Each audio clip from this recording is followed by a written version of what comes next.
Hello and welcome back for my tutorial. In this tutorial I will show you how you can validate the JSON input from the client. We will use a function so you don't need to rewrite your code every time. So let's starting to say what we want. We want to validate the JSON data about it. It can be true or it could be false. If it's true, we need to make a JSON object so we can use it on cross on the functions, or if it's not true, then return false. Alright, so let's say we have a JSON object. JSON content is normally none. Oh, sorry, we can put it to empty. And then we need a function like validate JSON input. In this case, we need to self, and then we need to the request. And in this case, we need to make an error handler, try and accept. So we need to say try self JSON content is equal to JSON loads the request stream read, and that's it. And we can make a print to the terminal. JSON from client is validated. If it's not validated, then we need to say accept value error and then the variable error. And if it's failed, we need to say that JSON object should be empty. And then we print it to the terminal. JSON from client is not validated. In this case, we will return false and we will return true.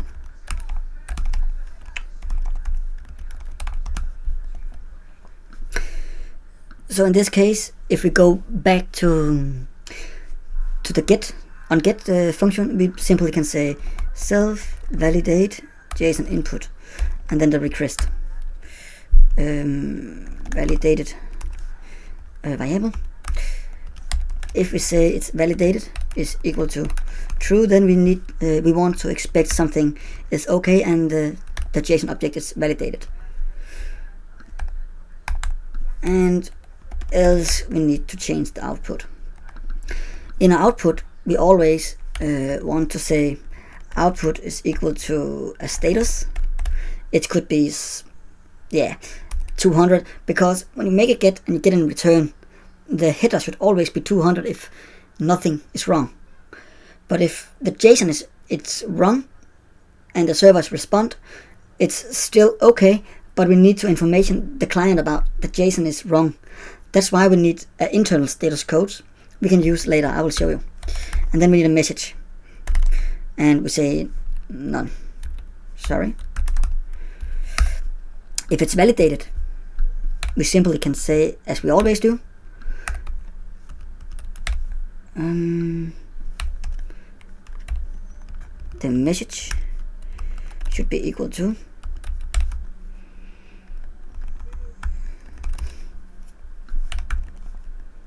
and then we expect the name is there, else we want to say JSON input is not validated, and we of course need to change the status. Status is equal to 404. Something is wrong. And I know if you're sitting and thinking, what if the name from the client does not exist, then it will fail. That's true. I will show how to handle it a little bit. We need to see this kind of working first. So first we go and start the client, and then we make a get, and we get an internal error. Yes, sorry, we don't get the JSON object. JSON content, and then it should be working. Yeah, you can see the status 200, and we get the 200 is okay. It's the HTTP header code, and then we get an internal code like 200. If we remove this, it should return an error.